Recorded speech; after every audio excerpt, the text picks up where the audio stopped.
have worshipped with the church. Wasana nikuulize tu maswali mbili. Oh, maswali mbili. Sawa. Nisho niangalie. Pika hii pia. Or wait for the lady to come ili ashike kamera yangu. Give her 1 minute. Sawa. Okay. Harakisha. Si lady take kuja tu. Come faster, please. Faster. Yeah? Kuja tu just na wewe. Okay. Sasa na screen ndirarora siere. So guys, tumekuja church. Wewe uliza maswali, unifungulie. We looked like we were coming to worship. And we have done an incredible job. We went in there and we worshipped with the church. And that was our occupation. Wanasema resist Lady J, jamani. They're all resisting Lady J.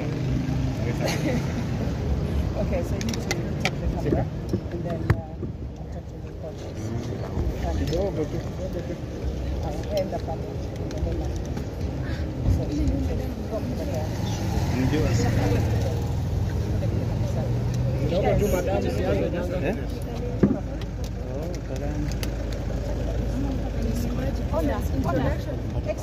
swap back with that. Swap the jacket. Now think about our viewers. Think about our viewers. Yeah, Tole your jacket. It's too dangerous. Okay, so hello everybody.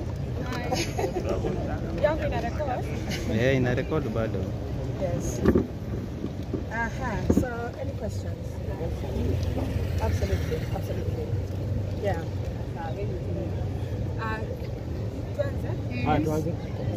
Aganda Shamwanya, Mwirere Dito. Think about our viewers, please. Think about our viewers. Thank you. Swahili. Yes.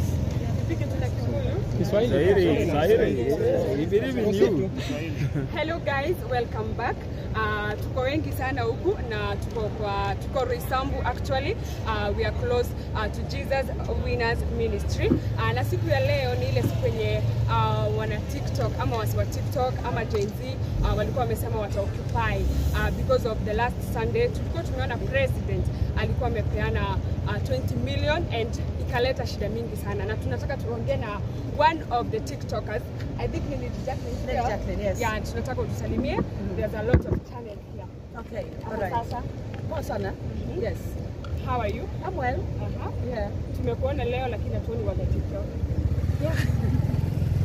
So leo tumefika hapa Jesus Winners.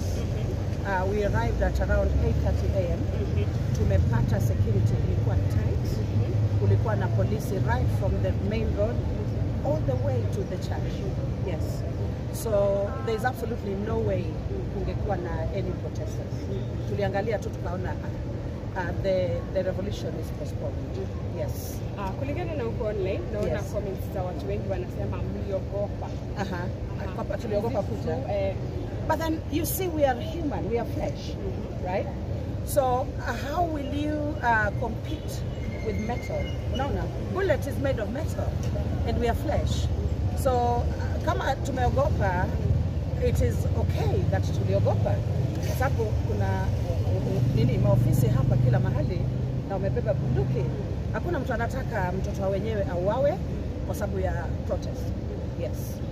Tunaona mko wengi wenye mnaongoza huko TikTok. Yes. Mbona uko peke yako sasa? Niko peke yangu kwa sababu I came as an individual and mimi nilikuja ku-occupy kivyangu kama Lady J. Yes. Na venye umepata security iko tight, so what is the next move? The next move is simply to warn other young people not to come here. So mimi nitakuwa tu hapa and make sure that any young person thinking they can actually make it into the church to protest, wanajua ya kwamba it's impossible. Watu warudi tu nyumbani. The revolution is therefore postponed. It is postponed. Yes. Postponed. Yes. Okay.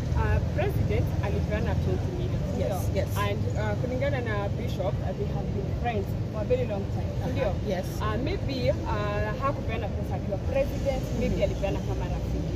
Yes. What is the problem, the biggest problem, and president kupeana 20 million? I don't think there's a problem with President Kiana 20 million. The issue that young people had ilikuwa ile priority. Unaona? The president really needed to prioritize young people and you know, zile needs za young people. Na kuna vitu zingine pia zenye kuna shida. Yeye kuja kupeana milioni 20 kwa kanisa yenye bado iko na building already. Wako na building, wako na church building. Tumeenda huko tukashiriki nao. Meaning kuna building already. Kwa hivyo hiyo priority ndio kulikuwa na shida. Watu you know, the youth had no problem with the president giving his own money. Problem is, si angewapea pengine watu wadogo. Angeweka kwa the young people, building projects for youth, you know, creating employment. Because 20 million ni pesa mingi. Naelewa? Yes. So hiyo ndio shida yenye young people walikuwa nayo.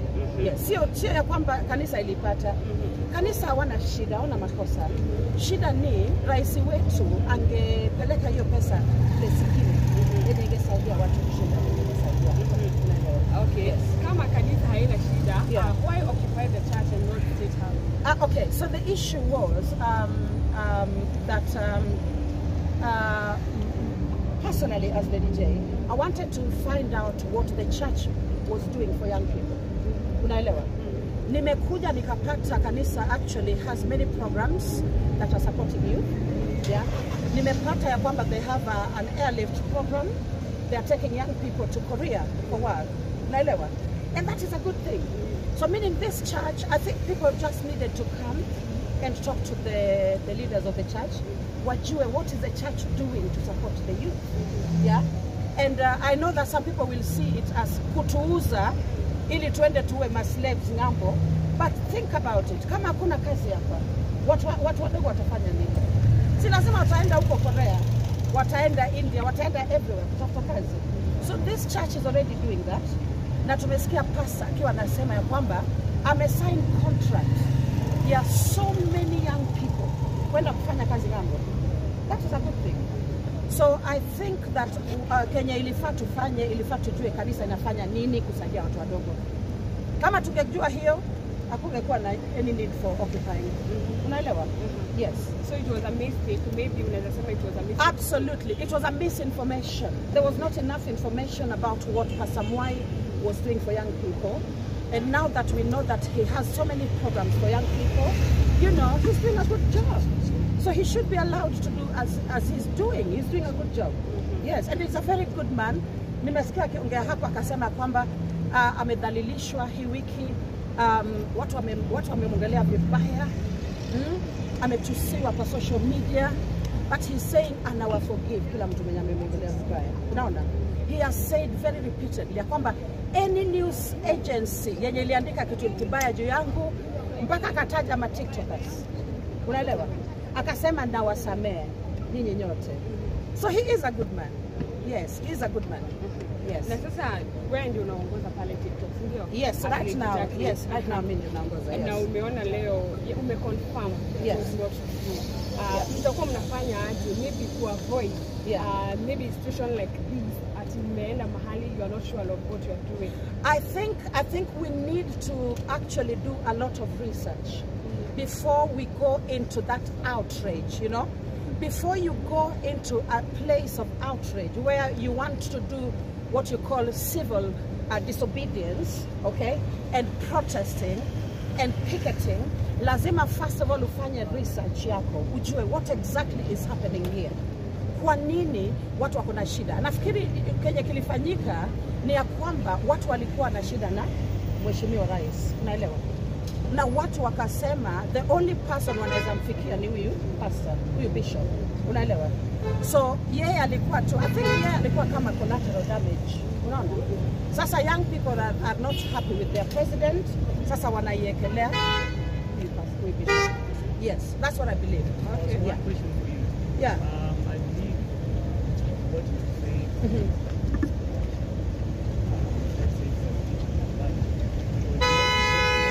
Most people ask, so do you feel like the amount is big enough? I do feel that it is, because this church is helping young people. Unaelewa? This church has programs for young people. Sisi venye tumeingia hapo ndani, tumeenda mpaka juu, right? Because you know, they were questioning us. So they took us all the way upstairs and we saw lots of facilities for young people. Like this church is actually helping the youth, you know. So they have lots of programs for the youth. I saw a lot within the church. So yes, so that money is okay. That money is okay. The 20 million for the church, hakuna shida.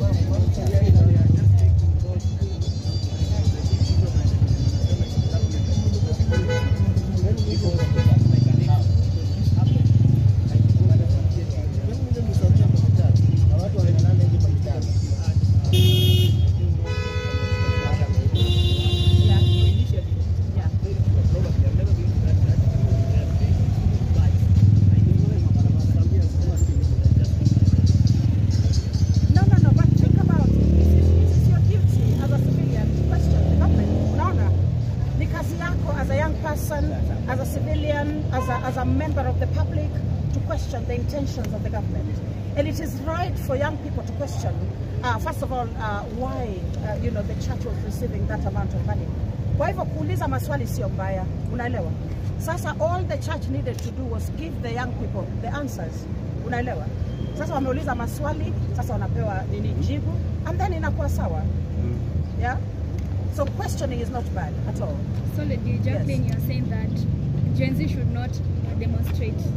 No, I'm not saying that. That's exactly what I've told him, that it is the duty of Gen Z to demonstrate. It is their civil responsibility to demonstrate. Unaelewa? Because if you do not demonstrate, then who is going to keep the government under check? You understand? Because currently, you know, we have an issue where our opposition keeps getting in bed with the government all the time. It happens so many times that tumezoea. Unajua, we are going through life without an opposition so many times. So if young people decide they're going to question the government, it's a good thing. Sio kitu mbaya. And I believe the president actually welcomes it. Unaona, hana shida na watu question. So you think that 20 million, it's okay for the church? It is okay. Yes, that money, yeah. The church is deserving that money because this church is helping young people, a lot of young people. Okay, so it is very well deserved. Yes. And will you want to maybe have a dialogue with our president or the government? I would love to speak to the president, yes. I would love to speak to the president. I think that there is a missed opportunity here, you know? Young people are asking questions, right? So this is the moment that the president would actually come forth and talk to young people and tell them, tell me what your issues are. Okay? Mko na maswali. Hebu mniambie niwajibu. And then our platform, TikTok, is actually a good place for the president to come and talk to young people and tell them, this was my intention. Unaelewa? Mimi nilikuwa na nia mzuri, nilikuwa nataka nisaidie kanisa. Haikuwa na kuhusu, it had nothing to do with corruption or anything. You understand? I was just helping the church. Yes. Okay, Queen, we know you are the leader of the TikTok High Court, yes. TikTok. Yes. Okay, can you tell us a little about TikTok High Court? Louder, please. I cannot hear. I'm asking. Yeah. We know you are the leader of the TikTok High Court. Yeah. Can you please brief us about it? I can't see your mouth, so I cannot read your mouth. Can you please? Okay, I'm saying. Yeah. We know you are the leader of the TikTok High Court. Yeah. So can you please tell us a bit about TikTok High Court? Yeah. So the TikTok High Court of Kenya is actually a platform where we do invite everybody from society, literally. All walks of life, public figures, ministers, even presidents, if we get them. So there we actually deal with issues of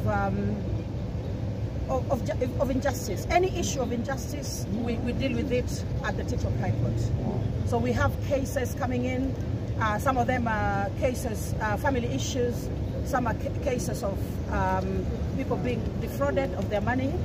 But also we are thinking of having cases of governance as well. You know, so that's why we are actually looking forward to having a few leaders come along and actually answer a few questions that people may have, the public may have. Yes. One more question. We yes. saw previously you stormed the other church on accusation of, the church you stormed previously. Yeah. Was the matter sorted? Yes, actually now we did go into what did you call the church? CIC, I think it was. Now yes, so the prophet he has already been charged. So currently, they're waiting for his arrest. So the victims have already written statements. We've met with the lawyer. We got a pro bono lawyer, Ndegwa Njiru. Mr. Wakili Ndegwa Njiru is representing all the victims, pro bono, free of charge. So we've already had meetings with Ndegwa Njiru, and so far so good.